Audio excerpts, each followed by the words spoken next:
Dit is Sabbatdag vandag, die 30ste November. Van môre in die laaste maand van die jaar in.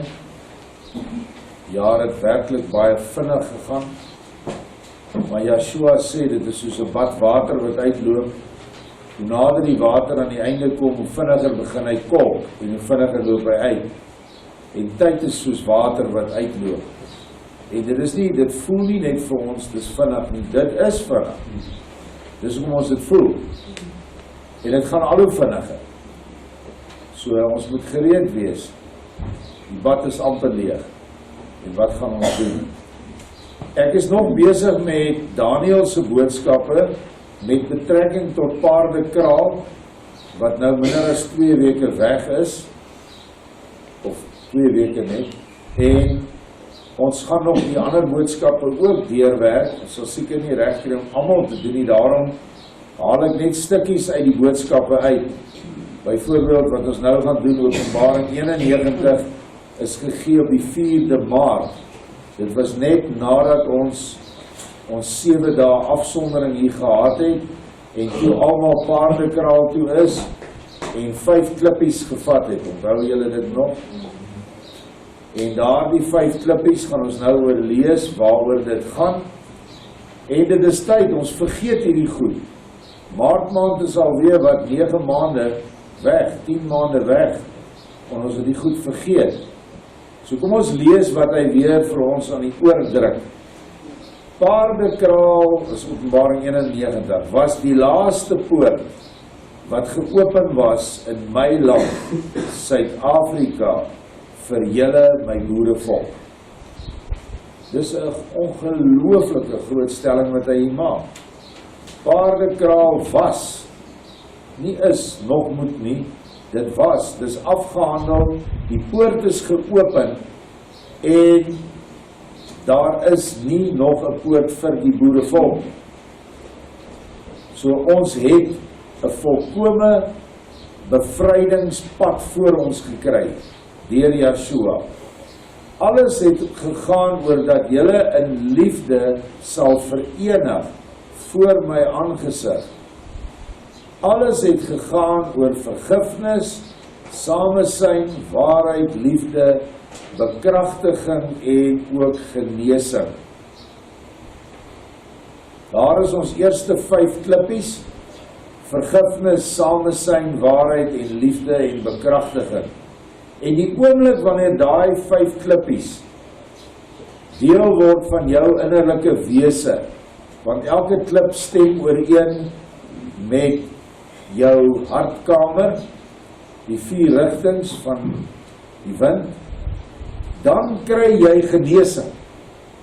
Nou volmaakte en volkome genesing is absolute bevryding van die materie, of anders te gestel, 'n ewig lewende, geestelike, eteriese liggaam. Ons het al vergeet van vergifnis. Ons kan partykeer so maklik goed nog hou teen mense, wat nou net onlangs gebeur het. Die samesyn beteken dat ons baie meer by mekaar moet kom, en dat ons kan uitruil by mekaar. En dit is nogal belangrik, en ons doen dit te min. Waarheid, liefde, bekragtiging. Weet ons wat dit is? Dit is die 3 hoeke van die 4 hoek, wat hy genoem het met daardie name. Maar nou kom hy en hy sê, maar tog is die grootste meerderheid van my boerekinders besig met nuttelose wensery, afguns, leuns, onvergewensgesindheid en haat teenoor hulle mede boere, broers en susters. Hierdie nuttelose wensery is, ek wens die wederkoms vind nou plaas. Jy kan nie wag dat Yeshua kom nie. Al hierdie goed is nuttelose gedagtes, nuttelose denke, as jy nie binne sy regte orde besig is nie. Dan moet jy eintlik dankbaar wees dat hierdie wederkoms nog nie plaasgevind het nie. Want as hy kom, is dit verby. As jy nie in die ark is nie, is jy buite. En dan gaan jy nie weer inkom nie.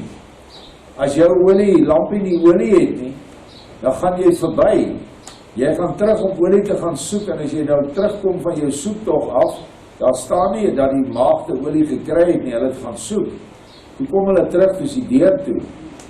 Waar is daai deurs in jou hart? Wat het dit toegemaak? Jou eie innerlike eienskappe. Hierdie nuttelose wensery, afguns, leens, onvergewensgesindheid en haat. Dit het die deur toegemaak.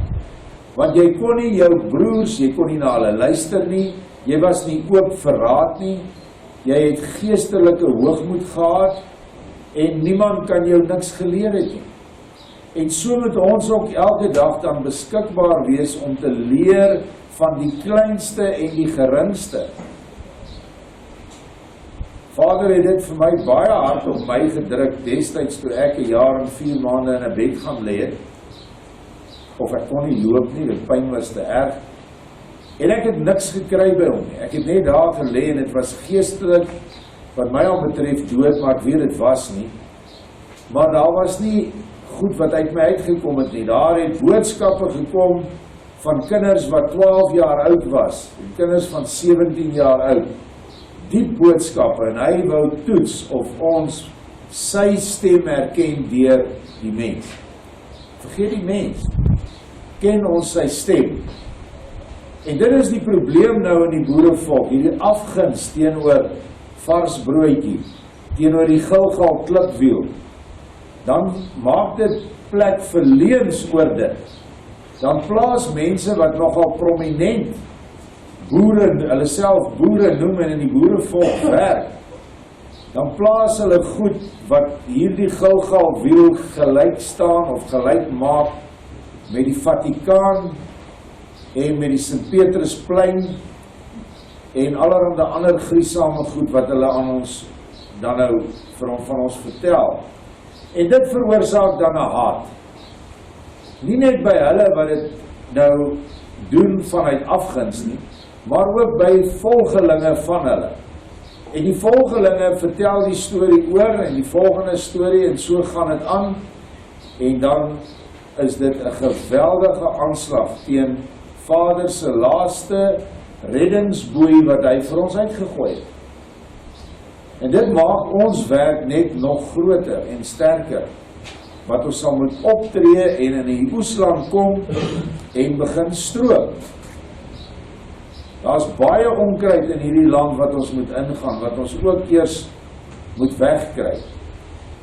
Joshua praat verder, ek is barmhartig, maar net soos julle my hart, my tart en laster teen my gees, en aanhou rebelleer teen my, net so sal julle beendere in die woestyn nog meer uitdroog en verdor. Nou, wat is jou beendere in geestelike taal? Dis jou gees. Dit is die gees, dit is die struktuur wat jou hele wese regop hou. Sonder 'n geraamte kan jy nie staan nie. En dit is ook hoekom hulle nooit dit kon regkry om Joshua se beendere te breek. Hulle kon nie die gees uit die vertalings uithaal nie, naamlik die gees van liefde. Al het hulle hoeveel plekke vervals. Maar Vader sê, jou gees sal nou verdor in die woestyn van Satan. Want die woestyn is Satana. Sy's dor. Daar's niks by haar nie. Niks lewe nie, niks liefde nie, niks wysheid nie. En dit is waar die mense dan beland. En dit is eintlik baie, baie hartseer. En hulle droog nog meer en meer uit.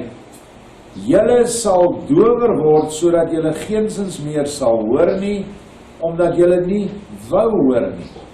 Julle sal blinder word, omdat julle nie wou sien nie. Julle het dit oor julle self gebring, die vervloekinge van Deuteronomium 28. Deuteronomium 28 gaan oor reën. Ons het dit al de honderde kere deurgelees in die laaste 30 jaar of 35 jaar wat ek die skrif bestudeer. Maar ons het altyd gekyk na die fisiese reën. En ons sien dit, die land is in die droogste toestand wat hy nog ooit was, op plekke. Maar hier gaan dit oor, ek stort my reën uit, vanuit die hemele, van Lorber, Bertha Dan, Sine van Rensburg, Johanna Brand, en al die ander profete wat nou vir ons boodskappe bring, kragtige boodskappe. Jy moet regtig 'n onnozele dom brood wees, om nie te sien, dis Vader wat daar praat. Of jy moet so moedswillig wees nie, en so vol afguns, teen alles wat uit dogter van Sion voorkom, dat dit jou ore heeltemal toegemaak het, en jou oë heeltemal blind gemaak het. Want onthou, hy praat hier van geestelike ore, en geestelike oë. Die meeste mense, uitgesluit Paar, kan sien en kan hoor, maar hulle kan nie. Hulle kan nie die gees hoor nie. So Vader stuur die reën, gryp die reën aan, sal jou bakskottel vol wees, en jy sal in lengte van dae, en jy sal in die land intrek, en jou vyande sal voor jou vlug. Julle ken almal Deuteronomium 28. Maar verwerp die reën, die laat reëns, dan gaan kyk wat staan daar, wat gaan met jou word. Jy sal skrik vir die geritsel van 'n blaar, jy sal land uitvlug, jy sal vrees, jou vyande sal jy sal hardloop en die vyande sal agter jou aangaan. Al daardie goed sien ons in ons volk. Ek sien die vrees in mense wat sê dat hulle gelowig is. Hulle is te bang om iets te doen of te gaan, as Vader opdrag te gee. Nee, dit is te gevaarlik. Ek kan nie dit doen nie, want nou gebeur dit. En dis waaroor hierdie hele klompie boodskappe gaan. Waar is die wysheid wat jy moet hê, omdat jy Vader se liefde aanvaar het? Waar is die krag? Waar is die vreesloosheid teenoor hierdie vyand? Ons gaan aan. Dit sê ek, die strafgerig sal ek stywer trek, en die geregtigheid sal deur my strenger toegepas word, omdat julle nie wil luister nie. Julle spoeg my waarheid in haar aangesig, en julle wil my die liefde steeds deurboor met julle spies van haat en hoogmoed. Maar ek is almagtig en lewend, ek regeer. Wat het Vader nou vir hierdie volk gebring 2,5 jaar gelede? Hy het 'n seiltjie gebring, wat hy oor elkeen van ons trek, sodat die vyand niks teen ons kan doen nie. Jy kan daai seiltjie oor jou eiendom trek, of jou eiendom 40.000 hektaar is, en of dit 'n Wendy van 3x3 is. Jy trek daar die seiltjie oor. Wat is daai seiltjie se naam? Die Gilgal klipwiel. Dieselfde wat hy vir Joshua gegee het, voordat hulle in Kanaan alles verpletter het. Maar die volk spoeg hierdie waarheid terug in sy gesig. Hulle spoeg die moederlike eienskappe, die aard van die waarheid as 'n moeder, spoeg hulle terug. Maak hulle van haar 'n hoer, en hulle sê dit. Dogter van Sion is nou by die hemelkoningin, by Semiramis, en hulle hang die Nimrod penis aan. Dis wat hulle skryf, ek sê nie. Kan julle dink, hoe moet Vader voel oor hierdie goed? Hy gee vir ons dit, hy kies die wie hy wil, en hy het hulle gekies wat gesê het, ons het 'n huis. Vader, kom bou jy huis hierso. Niemand anders het dit gesê nie. Hulle wat die hardste daarteen is, het juist nooit aangebied nie. Het juist nie eers enige iets vir behoeftiges, of ou mense, of skoolkinders wat dit nie kan bekostig nie. Sien julle hoe teleurgestel, hartseer Vader moet wees, omdat die volk nie hierdie dinge wat hy gegee het wil aanvaar nie. Nag na nag moor hulle ons mense, want hulle wil nie die seiltjie oor hulle eiendom trek nie. Niemand is bereid om sy plaas vir Vader te gee nie. En as jy dit vir Vader gegee het vir Yeshua, dan kan geen boosaard met 80, 100 AK's daar instap nie. Ken nie om wat hy het nie. Hy sal by daardie grensdraad weggejaag word soos 'n hond. Sal hy sterk tussen die bene terugsluip na sy krot toe, waar hy gaan beplan om nog 'n ander boer dood te maak, wat nie beskerming het nie. Ons is moeg gepraat oor hierdie goed. Want die ding is, as jy jou plaas vir Vader gee, dan weet jy begin doen op daai plaas wat Vader wil hê jy moet doen. Raak ontslaaf van die voorvadergees aanbidders. Skei hulle af, span hulle toe. Op 'n stadium toe ek nog 30 hier gehad het, hier in die vroeë 90's, toe ons die fabriek gehad het ek nag na nag, nou moet julle weet, ons het nie eens geweet die heiligheid is apartheid nie. Het ek nag na nag drome gehad van hengse hoë 2 voet heininge wat ek moet span om die huise. En hy hou aan om dit vir my te wys. Nou ja, later dan het ons van hulle ontslae geraak. Maar dit is wat ons moet doen, ons moet hulle afskei en dan moet ons die gebied seël in die gees. Dit is nie altyd moontlik om die gebied net te seël in die gees. Ons gaan aan, maar dit sê ek, benadeel my liefde, dan tree die wet van sonde en versoening in. Julle kluister julleself onder die wet van geregtigheid en oordeel, deur julle opsetlike misleiding en toesmeer van waarheid, om so my kinders te verhoed om na my te kom. Julle pas slinkse duiwelse tegnieke van manipulasie en mag toe, om my kinders onder julle eysterhand te beheer. Maar soos 'n dief in die nag sal daar in julle lewens ingebreek word, en alles sal van julle afgesteel word, omdat julle nie wou luister nie. Hierdie is baie harde woorde. Mag daar nie een van ons hier wees op die Gilgal klipwiel, wat nog hierdie wet van sonde en versoening op ons lewens moet laat geld nie. Dit is wanneer jy klippe gooi na ander mense toe. Dis wanneer jy heeltyd loop en oordeel. Bedoelend, jy's nie barmhartig teenoor die persoon omdat hy nou baie swak is nie. Jy stuur nie liefde vir hom omdat hy swak is nie, en ek praat nie daarvan dat jy sy sonde en oortredinge heeltyd moet polish nie.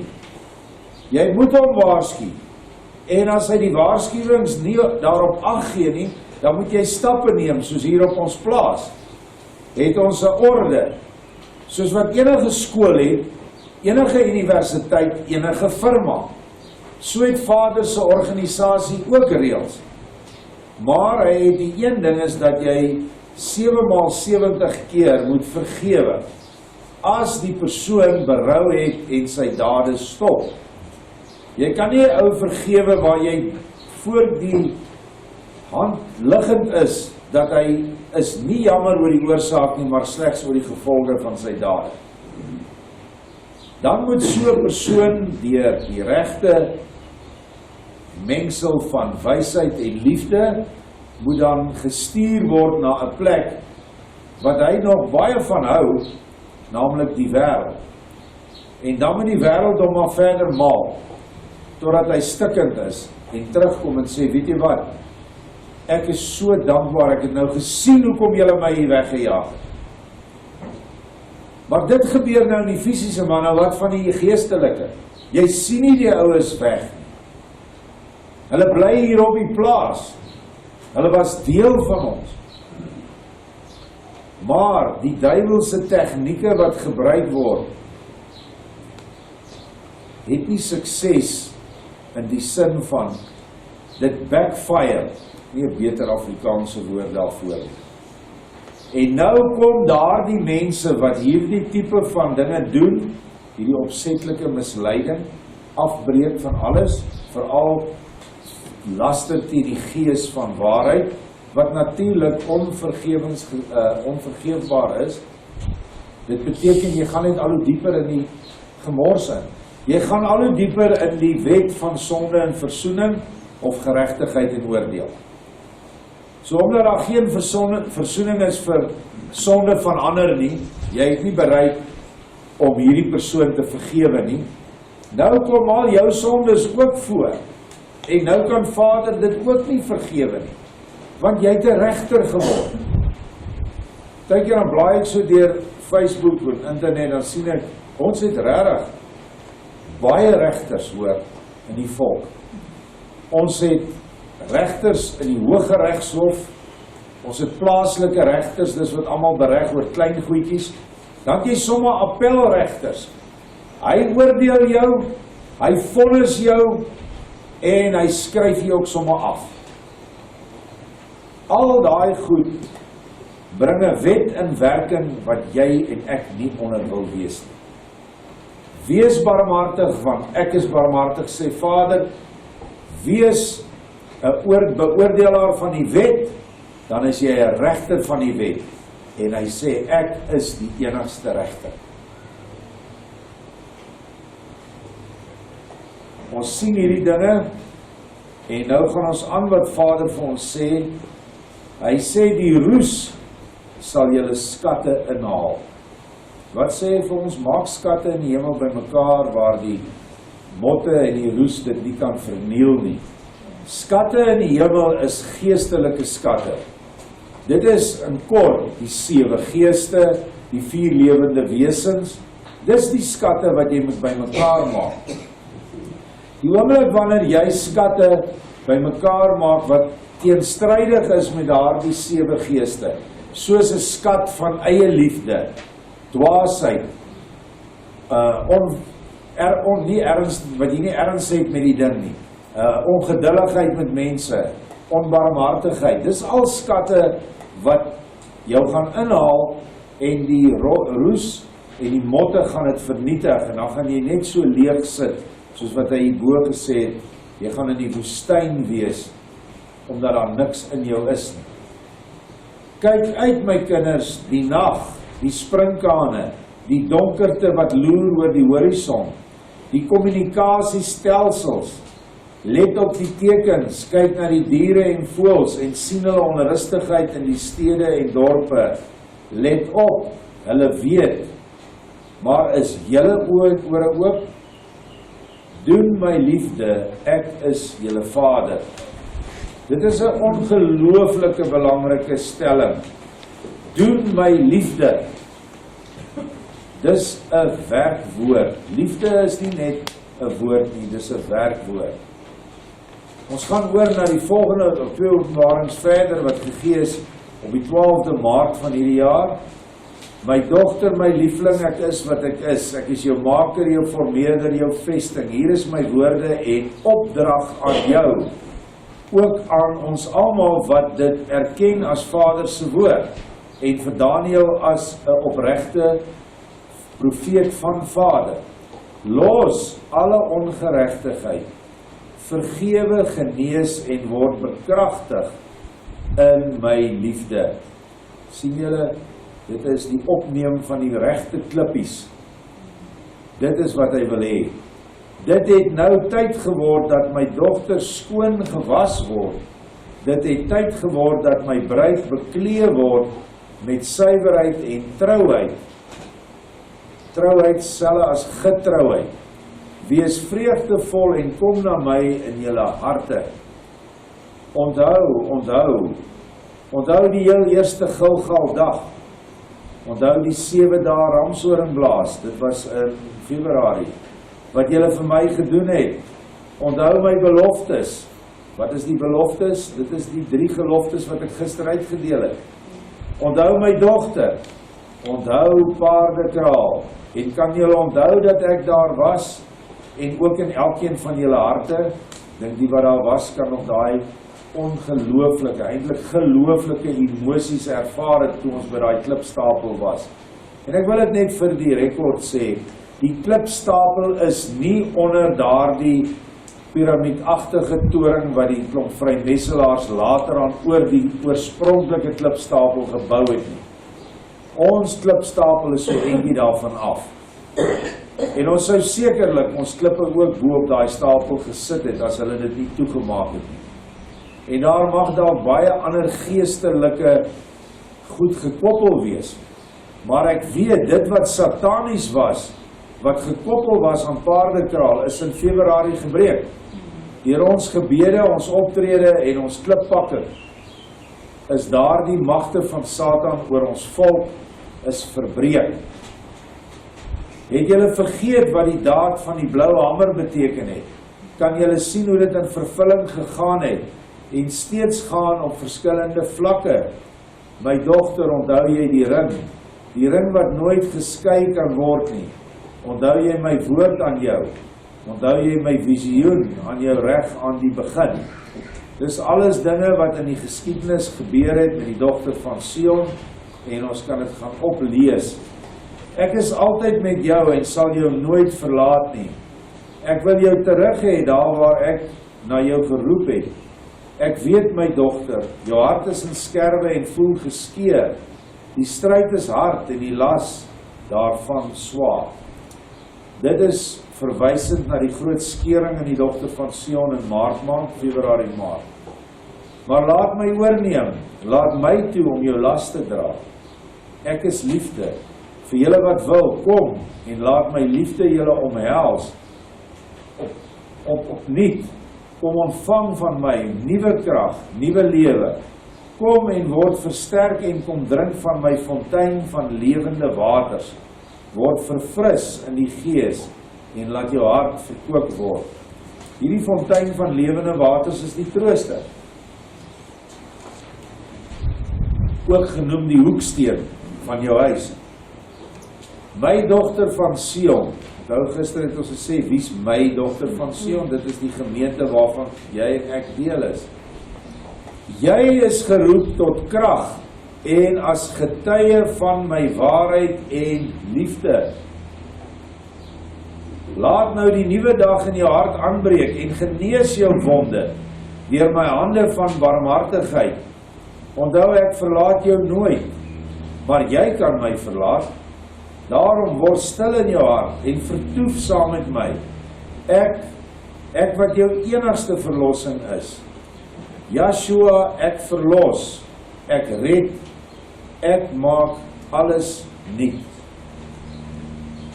Nou wat het Yeshua hier gesê? Ek het nou nie 'n kleurdrukker wat so baie kan druk nie, maar hier is die 4 kleur weer. Bo die liefde, middel die krag, onder die waarheid en links die weste die wysheid. Saam met dit loop die liefde is in die rooi baan. Dis altyd maklik. Liefde is mos altyd rooi. Dan die waarheid in daardie paragraaf is die blou baan onder. En die krag is die wit baan.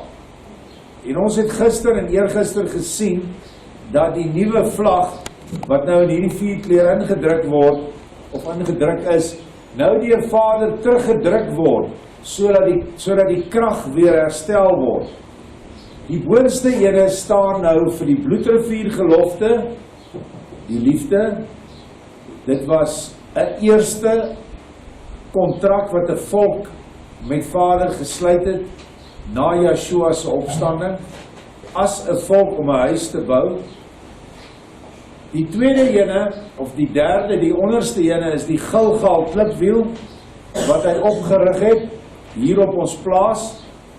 En almal weet ook wat, ons het genoeg nou al daaroor inligting hoekom dit daar is. Dit gaan oor beskerming en dit gaan oor oorwinning. Nou met die middelste een, Paardekraal, die krag. Net soos wat hy nou in hierdie boodskap gesê het, moet ons nou die krag open in ons harte. Maar die krag kan nie open nie. Wat van hierdie ene wat hier afloop? Wat van die wysheid? Wat van die geloof? Want die groen is die geloof. En groen is ook orde. So daar moet orde in onsself kom wat die 3 geloftes aan mekaar gaan bind in ons hart.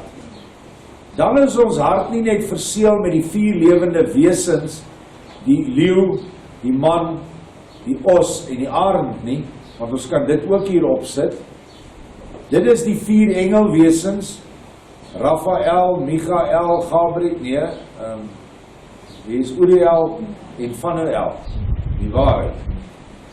Dan is ons nie net volkome verseël met hulle nie, maar is ons nou gereed, deurdat hierdie 4 hoofklere ons nou so in 'n posisie en in 'n toestand bring, waar Yeshua ons kan omvorm. Dit is eintlik wat dit sê.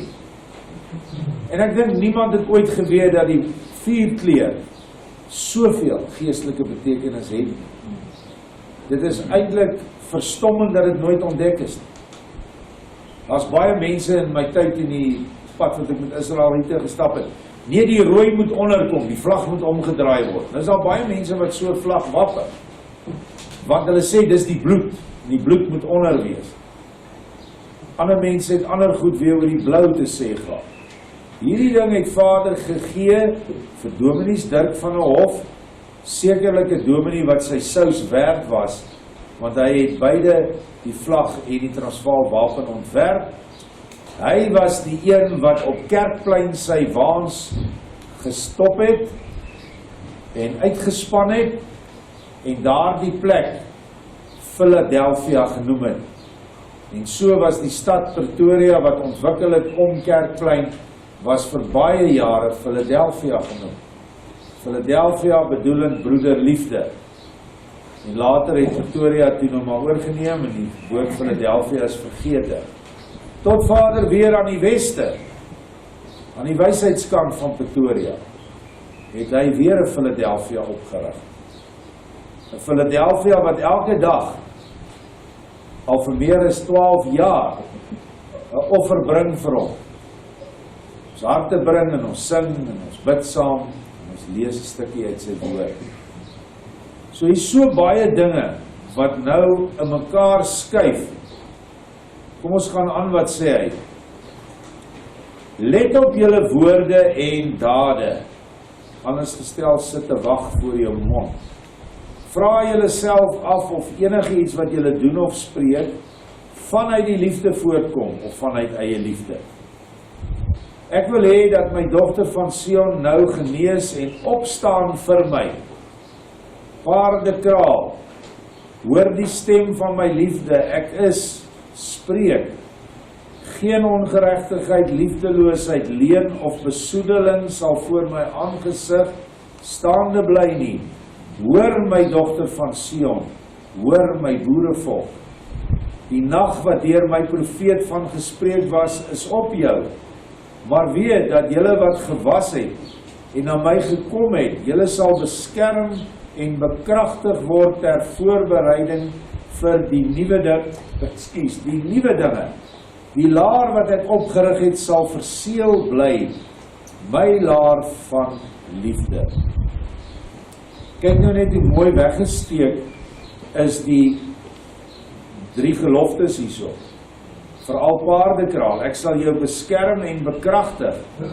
Bekragtiging kom met Paardekraal, beskerming kom met Gilgal. So alles wat hy sê, is nie sommer net los woorde nie. Dit vorm 'n patroon. Die laar wat ek opgerig het, sal verseël bly, my laar van liefde. Wat dan insluit die 3 geloftes en die band van die geloof wat dit moet vasmaak. Doen volgens my wet van liefde en julle sal leef in my, saam met my en vir my. Vind troos in my beloftes, handel volgens my voorwaardes. Geseënd is die hart wat liefde verkies, en edel is die volk, deur my hand uitverkies. My dogter, fokus op my met dapperheid en nederigheid. Veg vir my met my swaard van liefde, en hoor my stem wat woorde van waarheid spreek. Let op die gees, let op haar, en kyk uit. Verwag my nou. So as ons nou sien wat hy hier sê, hy sê, vind troos in my beloftes en handel volgens my voorwaardes. Het hy nou gesê, doen my liefde, ek is julle vader. Nou hoe moet ons die liefde doen? Liefde doen is twee vlakke, een vir die Vader en een vir jou naaste. Die liefde vir die Vader het meer betrekking op jouself, dat jy jouself reg kry, sodat hy sy tempel kan oprig in jou hart, in jou liggaam, moet 'n tempel word. Daardie tempel kan nie besoedel word en beswaar word deur eienskappe soos geld, malheid, wat al die mense wat ons doen is, magsbeheptheid, skinder, afguns, haat, en dan nog by al die natuurlike verslawingsmiddels. Daardie goed is teenoor Vader wat jy hom moet lief hê, en jy moet dit doen. Jy moet nie net praat, jy moet dit doen. Die ander been is die horisontale been, daai is die vertikale been, en die horisontale, as ons na die kruis kyk, is die liefde vir mekaar. Dit moet ons ook doen. En ek het gister verduidelik, as jy nie kan doen nie, dan moet jy bid. Want dit is 'n groot doen. Die volgende openbaring, ek het nou 'n klompie oorgeslaan, is ontvang in Julie maand, die 11de, Openbaring 104. Die liefde gebruik die krag om my berg Sion opwaarts te bestyg, na my en my ryk van vrede en waarheid. So die liefde, ons draai dit om. Die liefde gebruik die krag, die wit baan, die rooi is die liefde, gebruik die krag om my berg Sion opwaarts te bestyg, na die ryk van vrede en waarheid. Want dit is die ryk wat opgerig gaan word, die ryk van vrede en waarheid. En Vader sal nog openbaar hoekom hierdie drie goed se posisie so moet wees. Want die ryk van waarheid ontstaan uit die plek waarheen die wortels van die boom van die ewige lewe gaan. Verteenwoordig deur die boom waar ons net nou gaan om ons gebed te doen, waar Vader gesê het, bou vir ons 'n wawiel om die boom. Dit is net 'n sinnebeeld, maar die waarheidsryk gaan af met die wortels. En as ons nou na die nuutste profeseë van Daniël kyk, dan kom daar baie diep dinge nou uit. Die goue wortels, die wortels wat by 'n oorsprong van riviere eindig, die wortels waar hy engele sien, waar hy vir hom Siener van Rensburg sien. En as ek aan Siener van Rensburg dink, en ek dink aan sy taak, wat hy gedoen het in die lig van wat ver in die toekoms gaan gebeur. Dis die traktaat. Die traktaat wat hulle in 1914 met die rebelle, met die Duitsers, die boere met die Duitsers gesluit het. Dat die Duitsers altyd na die boere sal kyk in 'n oorlogssituasie wat sal kom. En daai traktaat is niks anderste as die opdrag wat Juda het, om altyd na Benjamin te kyk. En in die gees is Duitsland Juda, ek sê nie die Duitsers wat nou daar is nie, almal nie, en Boervolk ook nie almal nie, is Benjamin. Maar iewers, deur hierdie Gilgal boom, en wiel, en Paardekraal Gelofte, wat al ons voorouers afgelê het, sekerlik eenmal in hulle lewe, maar die Bloedrivier Gelofte is baie getrou afgelê deur die volk, redelik getrou as ons dit kan sê. Al hierdie goed kom by mekaar. En daarom moet die traktaat ook deel wees, of die belofte om hierdie traktaat gestand te doen. En ons moet oplet en kyk na die vereniging van die boerevolk en die Duitsers in die gees. My opinie van daai lot daar onder die Merkel gespuis daar in Duitsland, buiten 'n paar mense wie se koppe nog reg is hulle is totaal en al vernietig en verpletter. Hulle moet gehelp word. Hulle kan nie help nie. Want jy kan nie help as jy nie Jahwe Vader in jou het en jou geloof in hom sterker is as ons nie. Want anders, hoekom moet jy my kom help? Hoekom moet Juda vir Benjamin kom help as Benjamin dan so sterk in die gees is? Want Juda is nog sterker. En dis Juda se gees. En hy sal vir ons openbaar wat hy bedoel en wat voorlê vir ons. Maar ek weet dat hy op die herberg gesê het, dat wanneer my engele kom, dan sal hulle 'n netwerk trek oor Suid-Afrika, waar geen bomwerper, missiel, enigiets wat jy aan kan dink, sal kan deurkom. Hoe hy dit gaan doen, het hy nie vir ons gesê. Dit het hy nie gesê nie. So ons het nog baie dinge wat hy nog wil oopmaak vir ons. Hy sê, deur middel van die werksame geloof in my skepende wysheid, wat voorkom en terugkeer na die liefde. Die liefde neig en streef altyd na bo en nooit na benede. Die praat hy nou van lig en nie duisternis.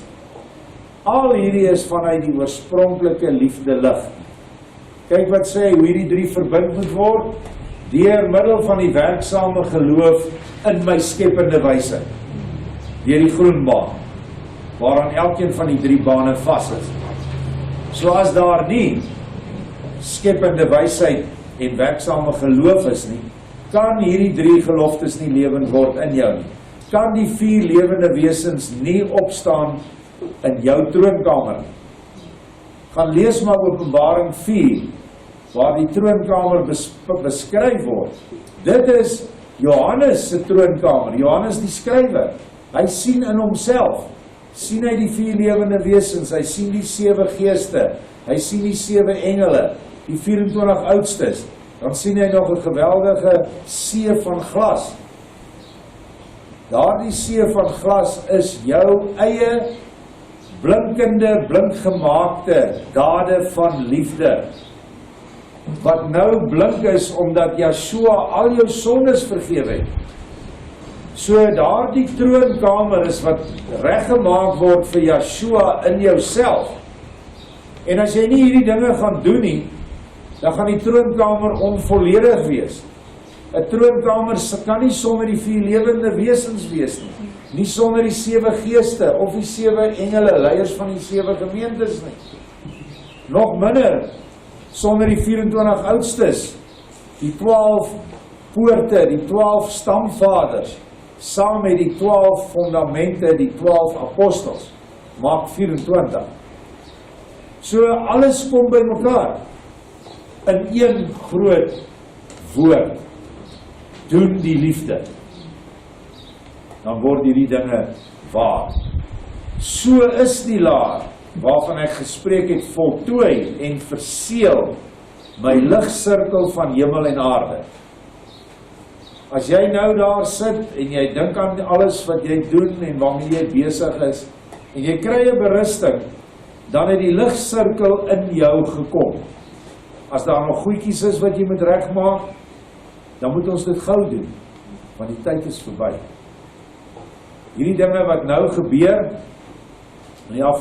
het in die afgelope paar dae, waar hulle die knoesenkerel nou gevat het, hierdie ding is 'n vals vlag. Hierdie is 'n afleier dat die mense nie kan sien wat werklik beplan word. En hulle beplan 'n ding, en dit wil lyk asof hulle iets beplan, wat die swarte dan die wêreld se goedkeur gaan kry, om die wit volk uit te roei. Alreeds skryf die New York Times, hierdie wreedaardige moorde op die boere, die vrouens en die kinders, die verkrachtings, is hulle verdien dit, is hulle verdiende loon. Skryf een van die vooraanstaande koerante van die wêreld. So daar's geen genade vir ons deur die aardse mense. Daar's geen empatie nie, hier en daar ja, deur mense wie se harte nog nie besoedel is nie. Hierdie is 'n alleenpad. Hierdie is 'n pad tussen ons en Yeshua, en sy gees van waarheid. Yeshua het toe in my hart verder begin spreek, my knegt, hoor my woorde soos ek dit gisteraand aan jou openbaar het. Die laar bestaan uit 4 dele vir my boerevolk. Die liefde, die krag, die waarheid of vrede en die wysheid, geloof. Let wel, jou blou baan kan nie bestaan as jy nie 'n vredemaker is nie. As jy 'n twissoeker en 'n op die oorlogspad is met almal wat verskil met jou, of wat jou te nagekom het, kan jy nooit die blou baan laat open in jou hart nie. Die blou baan is waarheid, maar dit kom vanuit vrede. Joshua se vrede, ja. Ons kan nie vrede hê met die sonde nie, maar ons moet vrede hê met ons broers en die sonde moet ons verag. Maar ons moet nie die broer en suster verag. Dit is die laar, dit is die Gilgal. Maar op daardie dag en daarna het julle nie dit ernstig opgeneem om vir my te vra oor wat die verborgenheid oor die weste kan wees nie. Daardie boom het ek as toonbeeld vir my boom van die lewe daar laat groei en ek het die boom daar laat plaas. Daar waar 'n nuwe generasie van my kinders opgevoed sal word volgens my waarheid, beginsels en waardes vir 'n lewe wat lei na my. Om daardie boom wat ook in die middel van my Gilgalaar is, wat niks anderste is as my liefdeslaar van lig nie, is die laar opgestel. Ek het die hele stuk aangaande die boom kan julle gaan lees. Hier praat hy oor 'n boom wat 'n end wegstaan van die laar, maar by die skool is, en dat hy sê dat daardie boom waar hy vir ons tekens gegee het, deur weerlig en nog ander dinge wat geëien is op die boom, het hy vir ons van die verborgenhede van die westekant geopenbaar. Maar vir my interessant die, daar waar 'n nuwe generasie van my kinders opgevoed sal word volgens my waarheid. En Donna, julle te groot en 'n belangrike taak, want hier noem hy dit. 'n Paar jaar gelede het ek 'n opdrag gekry, rig 'n instituut vir godsdienstingenieurswese op. Dit is vir my snaaks toe ek die woorde hoor.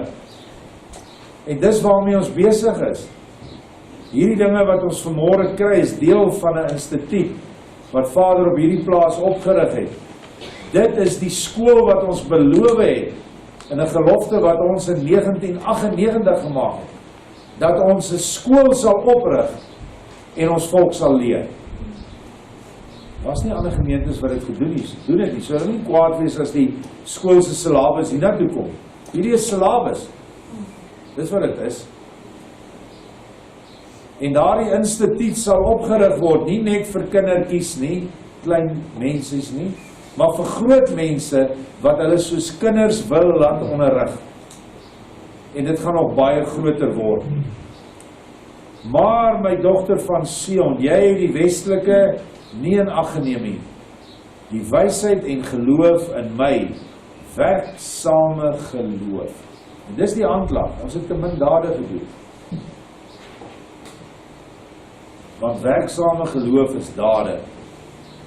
Lewende wysheid is dade. Dit het julle kort gekom, en nie as julle volle wapenrusting aangetrek nie. Na alles wat ek vir julle laat sien, openbaar en deur my woorde laat hoor het julle nog te kort gekom met julle werksame geloof in my skepende wysheid.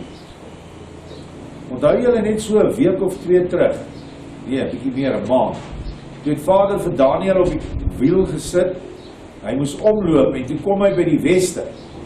Toe is daar nie klippe op die naaf nie, op die naaf, is dit die naaf nie, is die band, op die band nie. En toe gaan kyk ek na die opdrag van Rikus, vir Joen destyds, toe was die opdrag dat ons eers die sirkel pak en dan na van buite af binne toe. Toe het ons dit reggestel, die klippe weer geolie, en nou is die wiel voltooi. Maar is interessant dat dit aan die westekant was, aan die kant van geloof. En hier kom hy al in Julie maand, en hy sê, julle het 'n probleem met die werksame geloof en die skepende wysheid, die westekant van julle wiele, want die wiel is in ons. En wat staan ook reg oor die westekant? Die boom wat buite is. Dis net wel 'n genesende boom, is 'n kamferboom, maar hy het ook gesê, dit moet daar wees, want hoe anderste kan ek julle kry om julle 4 eienskappe te ontwikkel, as daar nie 'n boom van kennis van goed en kwaad is nie, as ek dit so kan noem. Dit moet daar wees. Want dit is waarteen ons moet veg, sodat ons innerlik by die boom van die lewe kan kom, volkome. So het julle die Spreuke julle ook geoordeel. Julle is lief vir my en julle aanvaar my liefde. Julle bid vir my, vir krag, en dit gee ek vir julle vanuit my barmhartigheid. Julle het die waarheid gevind, en daarmee saam, vrede in julle harte begin aanvoel. Maar julle geloof en die aktiwiteit daarvan, tesame met die navolging en gehoorsaamheid aan my wysheid, dit het julle nog baie aan te werk. Wanneer julle volgens my wysheid handel, spreek en dink en julle geloof is totaal en al in my standvastig en werkend in die liefde, dan is die laar voltooi, afgeseël en bekragtig. So almal van ons glo kan nog bietjie werk aan daai groen baan in ons hart, aan die weste kant. Julle moet my liefde ten volle aanvaar, opneem en uitstraal. Uitstraal beteken, moenie dit onder 'n lamp, 'n maatemmer sit nie. Hy sê, wanneer daar 'n lig op 'n stad is, dan sit jy nie 'n maatemmer oor die lig nie. Wat is die stad? Dit is die leerstellings van die nuwe Jerusalem, wat in jou is. Jy is die stad. En jou lig moet skyn, sodat hierdie leerstellings kan gaan na die ander mense toe. Jy moet nie daar by die huis sit en net na jouself kyk nie. Jy moet uitgaan.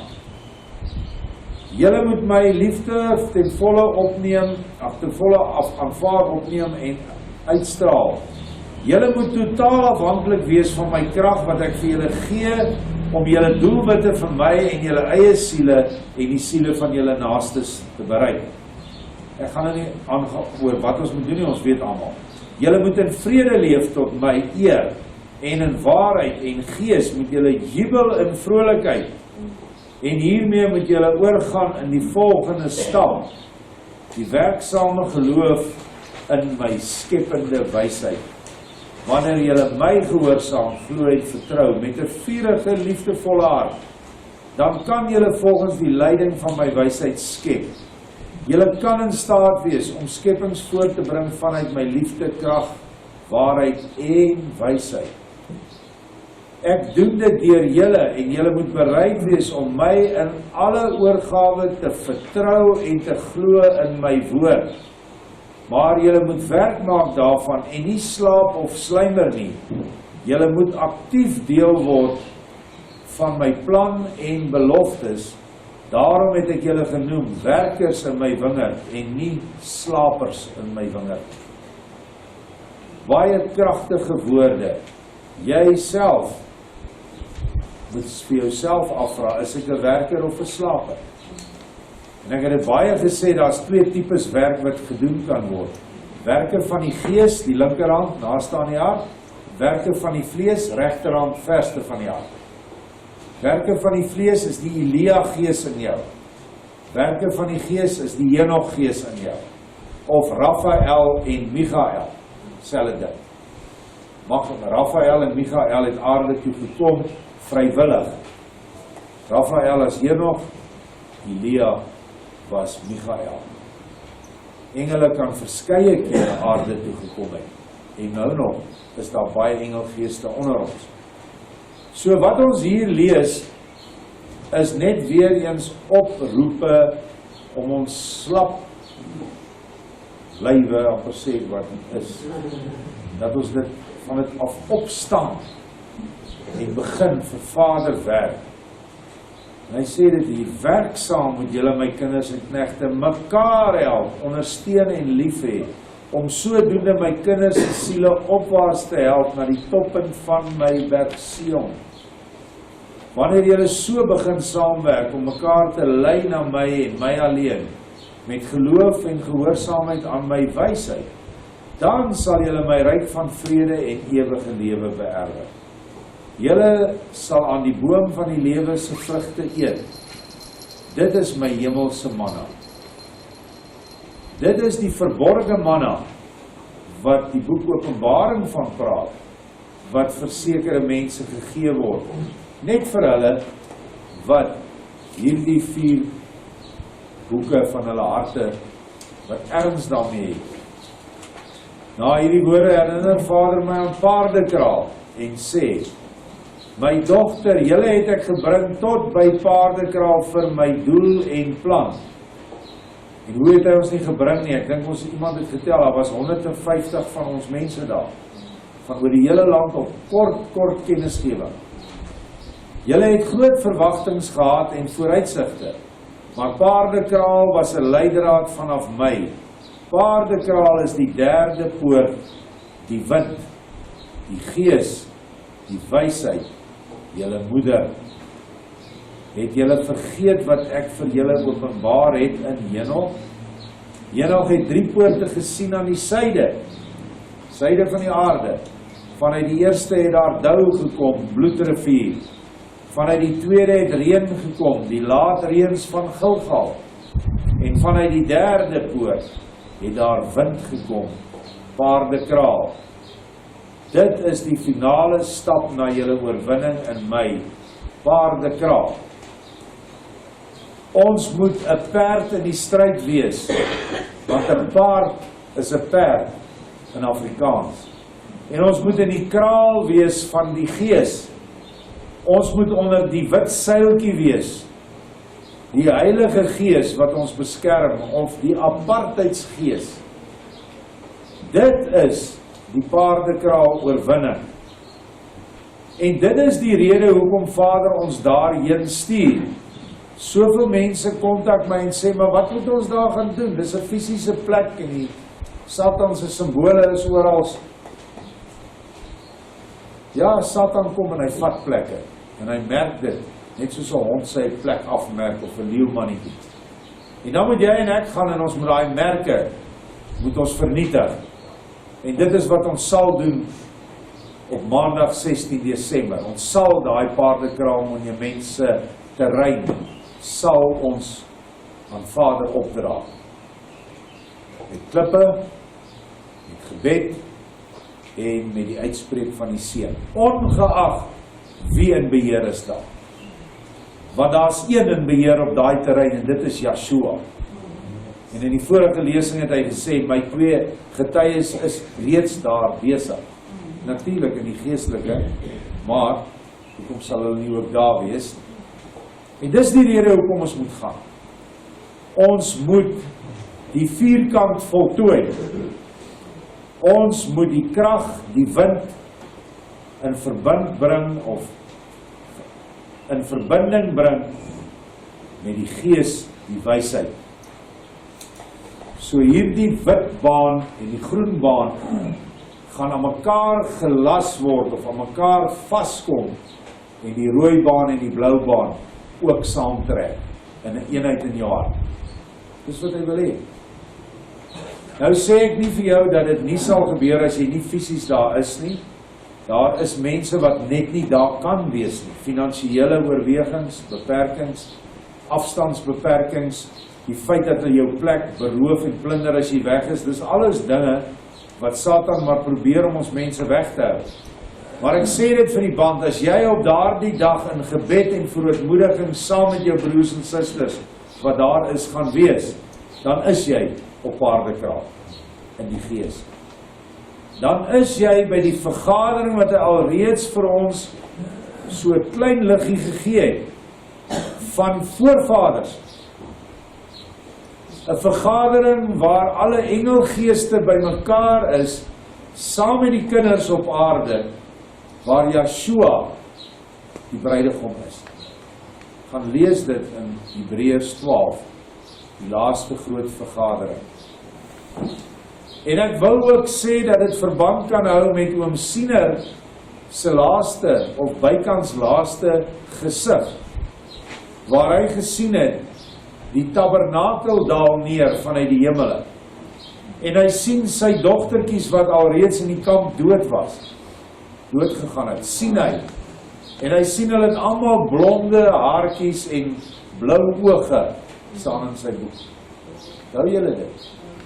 Wat anderste is dit as die tabernakel wat die moeder is? Want dis wat die tabernakel is in geheel die moeder. Dis hoekom die tabernakel binne in die tempel geplaas moes word, toe Salomo die tempel klaar gebou het. Want die tempel sê, Joshua is hy. Ek sal hierdie tempel afbreek en in 3 dae weer herbou. Waarvan het hy gepraat? Van sy eie liggaam. Dis die manlike. En so kom al hierdie geeste, want gees is vroulik. En al ons gestorwe voorouers is in die gees. Hulle is in die tabernakel. En hulle is onskuldig. En hulle is rein. En hulle is skoon. Maar vol bekommernis vir ons. Bekommerd, omdat ons die geloftes nie nou nakom nie, en omdat hulle deel daaraan gehad het. Hulle is baie bekommerd, maar hulle is ook baie vol vreugde dat Vader dit nou herstel. En dan kan ons maar daar byvoeg, Maleagi 4. Ek stuur vir julle die gees van Elia. Of hy sê nie die gees, hy sê ek stuur vir julle Elia. Maar ons werk nou met die gees. Elia sal in die vlees ook hier wees, maar dit is nie so belangrik nie, dit is belangrik vir hom, dit is nie vir ons nie. Die gees van Elia is hier. Dit is die gemeente van die werke van die vlees. Dit is die mense wat hulle bekommer oor ander mense wat nie kos het nie, nie blyplek het nie, en hulle doen iets daaromtrent. Dit is die krag wat hy vir ons gaan stuur. Hy sê, dan sal die harte van die vaders en die harte van die kinders by mekaar kom. Wat die vaders? Die wat in die hemel is. En ons. Dit gaan op een of ander tyd plaasvind fisies. Gaan hierdie vergadering gehou word. As ouens wat sê, dit is nou Paardekraal. Ek kan dit nie sê nie, want ek weet nie. Ek kan sê, ek voel dit is so. Maar nou weet ek, 80% van my gevoel is, ek wil dit so hê. En ek weet julle almal wil dit so hê. So, mens moet net mooi kyk, is jou gevoel of is dit Vader wat deur jou praat? Maar hoe dit ook al sê, ons sien al baie lank uit, na die koms van die krag van Elia. Weet julle dat die Jode, wanneer hulle pas gehou, 2 bekers op die tafel het? Een is waaruit hulle drink, en die ander een is vir Elia, wat moet kom. Maar daai beker word altyd geberre, want Elia het nog nie gekom nie. En soos ek die skrif verstaan, gaan hy ook nie na hulle toe kom. Maar daar is 'n verwagting van Elia by baie mense. Reg of verkeerd. Julle moet my gees en asem van my wind inneem, en die leiding wat van my wysheid wat spreek vanuit my hart. Dit kom deur hierdie boodskappe. Omdat sy een is met my, gehoorsaam in volle geloof. Julle moet net kyk na my, en my alleen, en geensins na die wêreld en haar verlokkende ewels nie. Kyk nie. Ek is getrou om julle te help tot aan die einde en tot in ewigheid. Ek het my dogter afgebring en haar denke, sodat sy moet weet, dat dit net ek is wat haar weer kan suiwer, oprig, herstel en vernuwe, met die bekragtiging vanuit my oergrond pool. Hy het almal van ons in vlees geplaas. Baie van ons op ons versoek, dat ons gesê het, ons wil aarde toe kom, ons wil 'n werk kom doen. Hy het vir jou in 'n IMAX video gewys, wat gaan met jou gebeur? Jy het heeltemal daar gesit en jy was verstom, maar jy het gesê, Joshua, ek sal gaan. Ek sê altyd, ons het dalk 'n bietjie baie wyn gehad toe ons hierdie job gevat het. Ons het dalk so 'n bietjie van daai heerlike liefdeskoninkryk wyn gedrink en gesê, wel, as Joshua jou iets vra, wie gaan nou weier? Jy gaan nooit weier. En toe sien ons die pad. En daar's manne wat dit aan hulle gewys is, wat nou nog in die tronk is, maar wat groot werk vir Vader daar binne doen.